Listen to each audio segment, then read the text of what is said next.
चश्मा लगा के हैंडसम लगा तारा साउथ वाला हीरो से न कम लगा तारा कि तारे के दिल हम देहबे करे जा तू तो बम लगा तारा कि चश्मा लगा के हैंडसम लगा तारा साउथ वाला हीरो से न कम लगा तारा चश्मा लगा के हैंडसम लगा तारा साउथ वाला हीरो से न कम लगा तारा तारे के दिल हम देहबे करे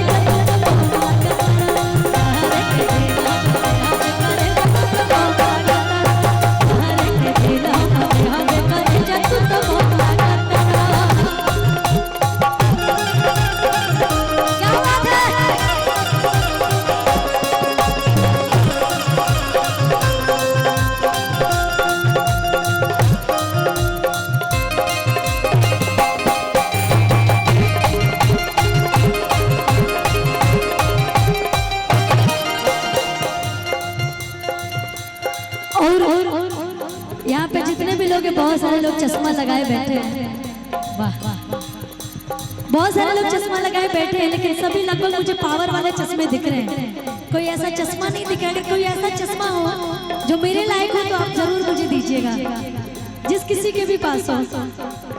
हाँ हाँ बिल्कुल कि चश्मा लगा के हैंडसम लगा तारा साउथ वाला हीरो से न कम लगा तारा चश्मा लगा के हैंडसम लगा तारा साउथ वाला हीरो से न कम लगा तारा तारे के दिल हमारे हवे करेगा तू तो बम लगा तारा तारे के दिल हमारे हवे करेगा तू तो बम लगा तारा तारे के दिल हमारे हवे करेगा तू तो बम लगा तारा। हाय हाय हाय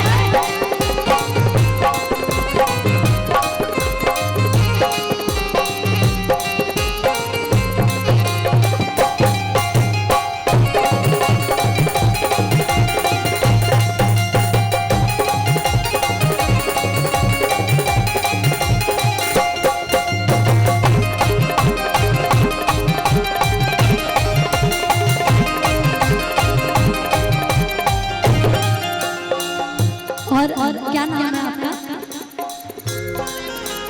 रविका। कहाँ की रहने वाली है? दिल्ली की है। वाह वाह रविका ये बात बोल रही है। हीरो हो धीरे धीरे हंस के रहला दिलवा में धंस के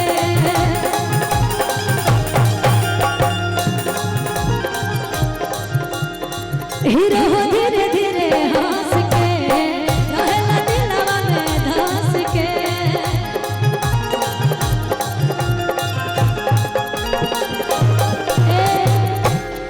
कि मुस्कान मारेला सीधे बात मारेला जान कोई के करे जा हमर जान मारेला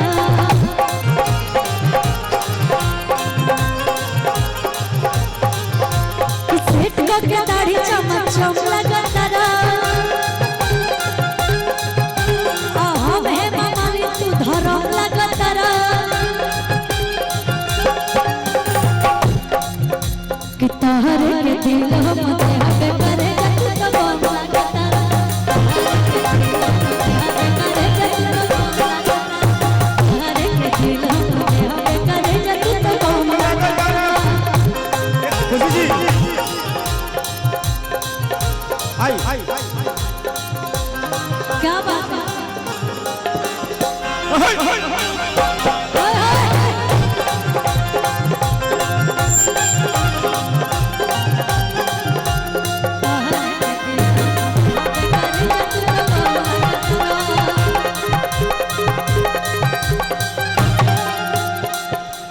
लेकिन यहाँ पे हमारे जितनी माताएं बहने हैं मैं उन लोग से पूछना चाहती हूँ भाई लोग। अच्छा अगर अपने पति देव जी से कोई सामान मंगाता होगा तो कैसे मंगाती होगी? झगड़ा करके कैसे मंगाती? प्यार से मंगाते होंगे आप लोग भी। एक औरत अपने पति से कहती है कि सुनिए जा रहे हैं बाजार लौरिक महोत्सव में जा रहे हैं, वहाँ मेला लगा है, मेरे लिए एक सामान लेते आइएगा क्या? कि जब पहिरी त देह झलके पिया साड़ी गला दलाला के, जब पहिरी त देह झलके पिया साड़ी गला दलाला के, जे बाजार से ले आई बोलो कब से जिया पर प्यार छलके, जे बाजार से ले आई बोलो कब से जिया पर प्यार छलके। क्या भैया कौन फरमाइश करिए तब ना। राजा रंगबाज कि जब पहिरी त देह झलके पिया साड़ी गला दलाला के, जब पहिरी त देह झलके पिया साड़ी गला दलाला के, जब पहिरी त देह झलके पिया साड़ी गला दलाला के।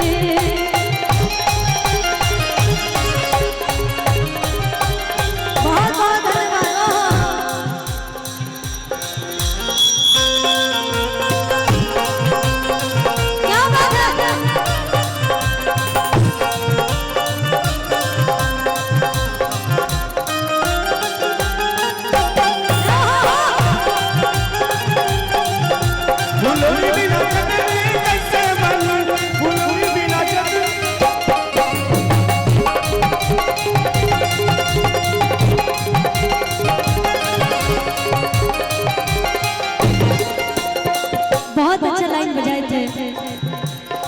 कैसे बने हो हम कैसे बने, कैसे बने हो हम कैसे बने, फुलौरी बिना चटनी कैसे बने, फुलौरी बिना चटनी कैसे बने, फुलौरी बिना चटनी कैसे बने, जब पहिरी त देह झलके पिया साड़ी गला दलाला के, जब पहिरी त देह झलके पिया साड़ी गला दलाला। भैया एक और गीत की फरमाइश है मेरे भाइयों की, क्योंकि मैं उत्तर प्रदेश यूपी की रहने वाली हूँ और बिहार के लोगों से मुझे बहुत प्यार सम्मान मिलता है और मेरा अक्सर बिहार में ही रहना होता है। तो मैंने एक गाना गाया था कि हम हैं यूपी बिहार वाला हवे,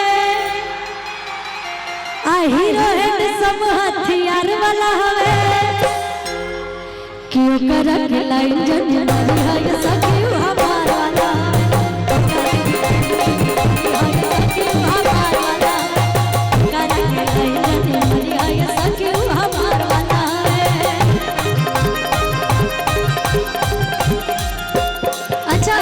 मैं पूछना चाहती हूँ, मैं भी तो हूँ बिहार में, लेकिन यहाँ पे सभी लोग बिहार के ही हैं कि अदर जगह के भी लोग हैं? सभी लोग बिहार के ही है ना?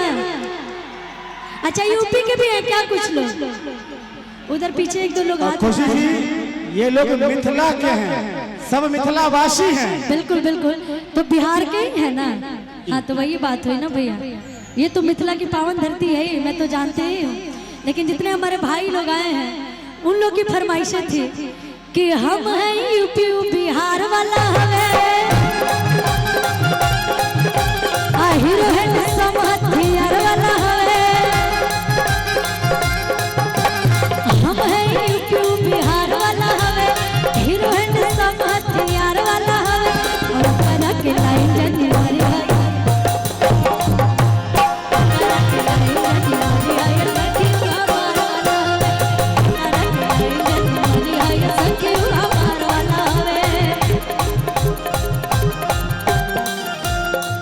दिल धड़काता, दिल धड़काता, केहू के प्यार में, केहू के प्यार में, केहू के प्यार में, केहू के प्यार में, मन मस्त। प्रशासन से मेरा आग्रह है स्कूल के पास पहुंचे क्योंकि वहाँ रोड जाम हो गया, आर्यन आ रहा है, आर्यन बाबू नहीं पहुंच रहे हैं क्योंकि रोड पूरा जाम है। सभी प्रशासन से मेरा आग्रह है जो भी बाहर है वो स्कूल के पास पहुंचे, थोड़ा रास्ता बाबा का, ताकि रास्ता बनाए जो आर्यन हो यहाँ तक पहुंचे। कि मन मस्त भइल बा मस्ती में, दिल डूबल प्यार के कस्ती में, आ रहे लखिया हरदम इंतजार में, दिल धड़काता, दिल धड़काता, केहू के प्यार में, केहू के प्यार में, केहू के प्यार में, केहू के प्यार में। आप लोग पीछे रहिए, पीछे बल्ली टूटना नहीं चाहिए, आप लोग पीछे रहिए, बिल्कुल पीछे। अच्छा भैया रोक ली, एक गीत की फरमाइश अभी हमारा हाल फिलहाल पवन भैया के साथ एक मेरा गीत आया था। हेलो, कुछ प्रशासन